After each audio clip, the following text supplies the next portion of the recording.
सपने वो नहीं होते जो हमें नींद में आते हैं, सपने वो होते हैं जो हमें सोने नहीं देते। माय डियर स्टूडेंट्स, ये हमारे पूर्व राष्ट्रपति डॉक्टर APJ अब्दुल कलाम के कथन हैं, वर्ड्स हैं, शब्द हैं। So my dear students, let's start our class. जैसा कि हमने प्रॉमिस किया था कि नेक्स्ट मंडे से, आने वाले मंडे से यानी 18 डेट से हम आपको मास्टरमाइंड का जो मॉडल है उसके क्वेश्चन पेपर जो हैं अनसॉल्व्ड हैं उन्हें हम सॉल्व करने का प्रयास करेंगे, समझाने का प्रयास करेंगे। तो मास्टरमाइंड का 2025 यूपी बोर्ड क्लास 10th का पहला मॉडल पेपर है और हम उससे आज सॉल्व करना सीखने जा रहे हैं। सो पे अटेंशन, ध्यान दीजिए। हमारी क्लास 10th है, सेक्शन C ग्रामर। प्रिय छात्र छात्राओं, जो हमारा कक्षा 10 का मॉडल पेपर होता है या कक्षा 10 का जो हमारा इंग्लिश का पेपर होता है उसमें सेक्शन की बात की जाए तो हमारा पेपर 4 सेक्शन में डिवाइड होता है, A, B, C and D। यहाँ पर सेक्शन C के बारे में हम बता रहे हैं आपको कि सेक्शन C जो ग्रामर का पोर्शन होता है वो 15 मार्क्स का आता है और इसमें हम देख रहे हैं कि 5 प्रश्न MCQs based on parts of speech, tenses, articles, reordering of sentences, spellings आदि। ये जो इसमें हमने डिवाइडेशन किया है कि 5 into 1 इज इक्वल 5 मार्क्स, यानी 5 ऐसे क्वेश्चन आएंगे जो ऑप्शन वाले होंगे। क्वेश्चन दिया होगा, उसके नीचे 4 ऑप्शन दिए होंगे, उनमें से एक ऑप्शन आपको चूज करना होगा और वही हमारा राइट आंसर होगा। तो पार्ट्स ऑफ स्पीच हमारा जो चैप्टर है उसमें से हमें 1 नंबर का क्वेश्चन एग्जाम में मिलने वाला है और टेंसेस पर आधारित एक क्वेश्चन यहाँ से मिलेगा, एक यहाँ से मिलेगा और एक टेंसेस से मिलेगा। एक क्वेश्चन हमारा रहेगा आर्टिकल से, वो भी 1 नंबर का होगा और एक रहेगा हमारा रीऑर्डिंग से, वो भी 1 नंबर का रहेगा और 1 नंबर हमारा रहेगा स्पेलिंग से। ठीक है, तो मार्क्स डिवाइडेशन समझ लेते हैं, क्योंकि कोई भी युद्ध बिना रणनीति के जीता नहीं जा सकता। इसलिए एग्जाम को अच्छी तरीके से सफल बनाने के लिए हमें एग्जाम से पहले एक रणनीति तैयार करनी पड़ेगी। एक प्रिपरेशन के लिए एक ऐसा हमें प्लान बनाना पड़ेगा जिसके तहत हम अच्छे मार्क्स प्राप्त कर सकें। सो हमें प्रैक्टिस करने की बहुत ज़रूरत है और ये जानना भी जरूरी है कि कौन सा क्वेश्चन कितने मार्क्स का आता है। अब ये क्वेश्चन जो मिलेगा आपको, जो MCQs होंगे, पार्ट्स ऑफ स्पीच है, टेंसेज है, आर्टिकल्स हैं, रीऑर्डिंग ऑफ सेंटेंसेज है, स्पेलिंग्स है, वो पार्ट A में मिलेगा। आपको कहाँ मिलेगा? पार्ट A में मिलेगा और क्वेश्चन नंबर 4 से 8 तक में मिलेगा। तो देखते हैं कि क्वेश्चन कैसे आता है। Choose the correct option to answer the following questions. इस तरीके से क्वेश्चन होगा जिसमें क्वेश्चन नंबर 4 से 8 तक क्वेश्चन होंगे, यानी यही हमारे 5 क्वेश्चंस होते हैं और यही हमारे आज के टॉपिक में हम इसको सीखने जा रहे हैं। तो क्वेश्चन नंबर 5 जो है, behaviour got I his at angry. ये जो क्वेश्चन दिया है ये रीऑर्डिंग बेस्ड पर है, रीऑर्डिंग पर आधारित है। हमें क्या करना है, इन अलग अलग जो वर्ड्स दिए हैं, शब्द दिए हैं, इनसे एक सेंटेंस, एक वाक्य की रचना करनी है जिससे पूरा पूरा अर्थ निकले। आपको पता होगा कि सेंटेंस की डेफिनेशन क्या होती है। A group of words which makes a complete sense is called a sentence. शब्दों का वह समूह जो पूरा पूरा अर्थ देता है उसे हम हिंदी में वाक्य कहते हैं और इंग्लिश में सेंटेंस कहते हैं। तो इसको हमें सेंटेंस बनाना है। तो सेंटेंस बनाने के लिए सबसे पहले हमें सब्जेक्ट की जरूरत होती है। तो सब्जेक्ट इसमें क्या हो सकता है? बिहेवियर सब्जेक्ट नहीं होगा, गॉट नहीं होगा, आई हिज एट एंग्री। तो यहाँ पर जो आई वर्ड दिया है ये हमारा सब्जेक्ट हो सकता है। तो हम सबसे पहले क्या लिखेंगे, नीचे स्पेस का है इसलिए कि आगे हम सेंटेंस को बना रहे हैं। सबसे पहले क्या लिखेंगे आई, और सब्जेक्ट हो गया, इसके बाद क्या लिखेंगे हम वर्ब लिखेंगे, और वर्ब से पहले हेल्पिंग वर्ब भी आती है। अगर सेंटेंस में कहीं हेल्पिंग वर्ब आपको दिख रही है तो लिखेंगे, नहीं दिख रही है तो हम मेन वर्ब लिखेंगे। बिहेवियर गॉट आई तो हमने लिख दिया, हिज एट एंग्री, यहाँ पर कोई भी हेल्पिंग वर्ब नहीं है तो इसका मतलब कोई मेन वर्ब होगी। तो मेन वर्ब हमारी बिहेवियर नहीं हो सकती है, गॉट हो सकती है, और हिज भी नहीं होगा, एट भी नहीं होगा, एंग्री भी नहीं होगा। तो हम क्या लिखेंगे गॉट, यानी आई गॉट, मैंने प्राप्त किया या मुझे आया क्या। उसके बाद लिखेंगे हम कोई सब्जेक्ट हो गया, वर्ब हो गया, उसके बाद में ऑब्जेक्ट आएगा। तो ऑब्जेक्ट क्या हो सकता है, एट हिज बिहेवियर, ये तो हमारा फ्रेज हो जाएगा। एंग्री आएगा ANGRY, यानी आई गॉट एंग्री, मुझे गुस्सा आया, आई गॉट एंग्री, मुझे गुस्सा आया। फिर क्या लिखेंगे, at his behaviour, at his behaviour, उसके व्यवहार पर।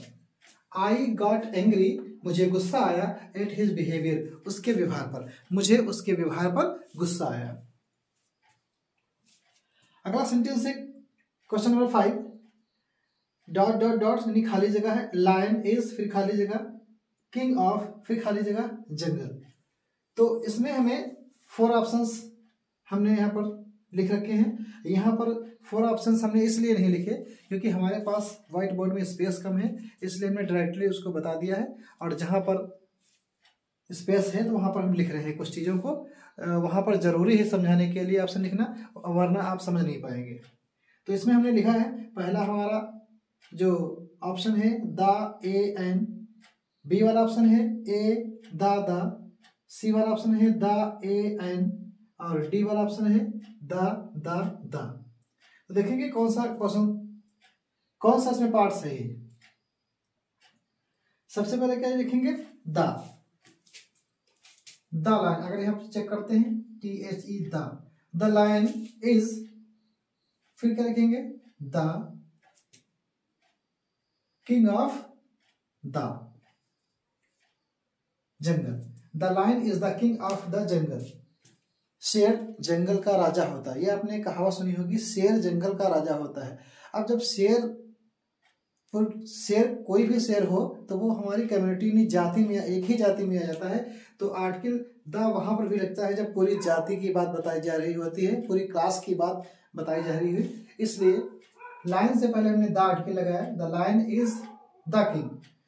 राजा जो होता है वो स्पेशल होता है, जो चीज स्पेशल होती है, जो डेफिनेट चीज होती है, निश्चित होती है, वहां पर भी आर्टिकल द लगाते हैं। तो यहाँ पर भी द आया, किंग ऑफ द जंगल। और जंगल जो हमारा है नेचुरल है, प्राकृतिक है। नेचुरल चीजों यानी ऐसी वो चीजें जिसको ईश्वर ने बनाया है, प्राकृतिक हैं, उनसे पहले भी हम आर्टिकल द लगाते हैं। तो यहाँ पर हमारा ऑप्शन जो सही होगा वो डी वाला ऑप्शन सही हो जाएगा। करेक्ट आंसर हमारा डी वाला हो जाएगा। The lion is the king of the jungle, शेर जंगल का राजा होता है। अगला क्वेश्चन है 6, सेलेक्ट मिसस्पेल्ड वर्ड्स। मतलब नीचे कुछ वर्ड्स दिए गए हैं, उनमें से कोई एक ऐसा वर्ड है जिसकी स्पेलिंग मिस्टेक है, तो वही हमें आइडेंटिफाई करना है, पहचानना है। तो चेक करते हैं। पहला फैमिली है, बी एड्रेस, सी एम्प्लॉय, डी चैरिटी।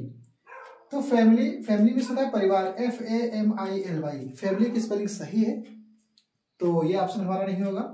दूसरा एड्रेस, ADDRESS, सॉरी AD, देखो यहीं पर मिस्टेक है, यानी AD, एड्रेस की स्पेलिंग क्या होती है, एड्रेस में पता होता है, ADDRESS होता है एड्रेस। तो यहाँ पर यही हमारा मिस स्पेल्ड है, तो यही हमारे क्वेश्चन का जो आंसर होगा यही होगा। तो आगे जाने की जरूरत नहीं है, फिलहाल हम आपको समझाने के लिए बता देते हैं। एम्प्लॉय में होता है कर्मचारी, ये स्पेलिंग सही है, और चैरिटी में होता है दान पात्र। कभी भी मंदिर मस्जिद में जाएंगे तो वहाँ पर चैरिटी बॉक्स होता है, इसमें हम लोग अपनी इच्छा से कुछ पैसे उसमें डाल देते हैं, तो उसको हम क्या बोलते हैं, चैरिटी। इसकी भी स्पेलिंग सही लिखी हुई है, इसलिए हमारा राइट आंसर जो है वो बी वाला राइट आंसर हमारा ये हो जाएगा। क्वेश्चन नंबर 7 है, the boys have been playing football, खाली जगह 2 hours। अब देखेंगे इसमें कौन सा सेंटेंस है, सिंस है, फॉर है, कौन सा वर्ड सही है, सिंस है, फॉर है, फ्रॉम है, बाय है। 4 ऑप्शन दिए गए हैं, चारों में से एक ऑप्शन सही होगा। ये हमारे क्वेश्चन में वो टेंस पर आधारित है। The boys have been playing, have been का प्रयोग कौन से टेंस में होता है? देखो वर्ब में आईएनजी है, इसका मतलब ये कंटिन्यूअस, वर्ब में आईएनजी है, यानी वर्ब की फर्स्ट फॉर्म में आईएनजी लगा हुआ है तो उसका मतलब कंटिन्यूअस है, और उससे पहले बीन लगा हुआ है और बीन से पहले हैज हैव दिया हुआ है, तो इसका मतलब हम समझेंगे हैज हैव का जो प्रयोग होता है वो प्रेजेंट परफेक्ट टेंस में होता है। अगर उसके आगे बीन भी दिया है और वर्ब की फर्स्ट फॉर्म में दिया है तो हम उसको प्रेजेंट परफेक्ट कंटिन्यूअस टेंस में रखते हैं। तो प्रेजेंट परफेक्ट कंटिन्यूअस टेंस में क्या आता है, समय आता है, टाइमिंग आता है 2 आवर्स, जो 2 घंटे दिया हुआ है। तो चेक करना है हमें, अगर हमारा टाइम पॉइंट ऑफ टाइम है तो हम सिंस का प्रयोग करेंगे, अगर पीरियड ऑफ टाइम है तो हम फॉर का यूज करेंगे। अगर निश्चित हम समय है तो सिंस आता है और अनिश्चित समय है तो फॉर आता है। The boys have been playing football 2 hours, देखो 2 घंटे से, तो 2 घंटा जो होता है, 1 घंटा, 2 घंटा, 4 घंटा, ये पीरियड ऑफ टाइम होता है, अनिश्चित समय होता है, इसलिए हम क्या लगाएंगे, इसके लिए फॉर लगाएंगे। तो हमारा आंसर कौन सा सही हो जाएगा, बी वाला ऑप्शन सही है। तो यहाँ पर हम क्या लिख देंगे, फॉर लिख देंगे।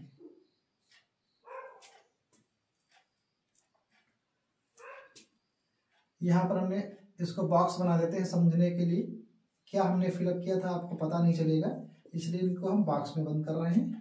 जो आंसर सही है उनको हम बॉक्स में बंद कर रहे हैं। अगला क्वेश्चन है क्वेश्चन नंबर 8, लास्ट क्वेश्चन है, my friend dot dot dot यानी खाली जगह in Delhi for the last 5 years। इसमें 4 ऑप्शन है, is living, lives, has been living, lived. तो ध्यान से देखेंगे, this question is very important और इसमें हमें पूरा माइंड लगाना पड़ेगा, सेट करना पड़ेगा कि देखेंगे कौन सा सेंटेंस सही है। तो माई फ्रेंड मेरा मित्र इन दिल्ली यानी दिल्ली में, फॉर के लिए होता है, फॉर यानी अनिश्चित समय के लिए आ गया, और द लास्ट 5 years, तो 5 years क्या दिया है, हमारा टाइम दिया है। तो माई फ्रेंड अगर हम लिखें is living in Delhi, is living नहीं आएगा, क्यों, क्योंकि यहाँ पर टाइम दिया हुआ है और सिंस फॉर भी दिया हुआ है, इसलिए ये ऑप्शन तो बिल्कुल गलत हो जाएगा। आगे देखते हैं, माई फ्रेंड लिव्स, तो ये प्रेजेंट परफेक्ट टेंस है, प्रेजेंट इंडेफिनिट टेंस नहीं है, इसलिए ये भी गलत हो जाएगा। फिर आगे चलते हैं, my friend has been living in Delhi for the last 5 years, ये तब तक सही है जब तक ये नहीं है, has been living in Delhi last for the last, यहां पर जो लिखा है द लास्ट, तो लास्ट का मतलब बीता हुआ, पिछला, तो जब ये पास्ट की बात हो गई तो इसमें जो टाइमिंग दी है पास्ट की बात कर रहा है, तो फिर यहाँ प्रेजेंट की हम बात क्यों करेंगे, इसलिए हमारा ऑप्शन सही हो जाएगा ये। बहुत से बच्चे क्या करेंगे, हैज बीन लिविंग लिख देंगे तो हमारा गलत हो जाएगा। सेंटेंस को ये भी ध्यान देंगे कि 5 साल का जो समय दिया हुआ है वो बीता हुआ समय दिया हुआ है, यानी मेरा मित्र दिल्ली में 5 साल पहले रहता था, ये क्या कह रहा है, माई फ्रेंड क्या लिखेंगे, लिव्ड, माई फ्रेंड लिव्ड, मेरा मित्र रहता था इन दिल्ली, दिल्ली में, मेरा मित्र दिल्ली में रहता था फॉर द लास्ट 5 years, पिछले 5 सालों से मेरा मित्र पिछले 5 सालों से दिल्ली में रहता था। तो लिव्ड जो है ये करेक्ट आंसर हमारा है, इसको हम बॉक्स में बंद कर देते हैं। तो इस बात का ध्यान रखेंगे। तो हमने आज मास्टरमाइंड के मॉडल का जो क्वेश्चन नंबर 4 से 8 तक थे उनको समझाने का प्रयास किया है, और नेक्स्ट क्वेश्चन नेक्स्ट क्लास में यानी ट्यूसडे में आपको मिलेगी। तो हमारे साथ जुड़े रहिए और यूट्यूब पर बने रहिए। हमारे चैनल का नाम है ग्रो नॉलेज @05, और हम पूरा प्रयास करेंगे कि मास्टरमाइंड का मॉडल जो है वो जिसमें जितने मॉडल पेपर हैं वो आपको हम समझाने का प्रयास करेंगे, और जो भी मॉडल्स हैं, अवतार है, विद्या है, राहुल है, और जो भी मॉडल्स हैं उनके सारे मॉडल पेपर और अनसॉल्व्ड पेपर हम आपको प्रैक्टिस कराने वाले हैं। और चूंकि समय हमारे पास कम है, यानी अब एग्ज़ाम का सिर्फ टाइम मान लो 2 महीने बचे हैं, तो हमें इम्पोर्टेंट चीज़ें और महत्वपूर्ण चीज़ें ही पढ़नी हैं, प्रैक्टिस ही हमें करना है। तो देखिए, प्रैक्टिस करने के लिए हमारे पास समय बहुत कम है, इसलिए ध्यान रखें। हम आपके लिए बेहतर से बेहतर चीज़ लाने का प्रयास कर रहे हैं, बेहतर से बेहतर समझाने का प्रयास कर रहे हैं। और इस समय रात के 12 बज गए हैं, फिर भी हम आपने जो कहा है आपके लिए हम हर समय तत्पर हैं और आपको समझाने का प्रयास कर रहे हैं, इसलिए आप जुड़े रहिए हमारे साथ। Thank you for watching this class और मिलते हैं नेक्स्ट क्लास में। तब तक के लिए टेक केयर।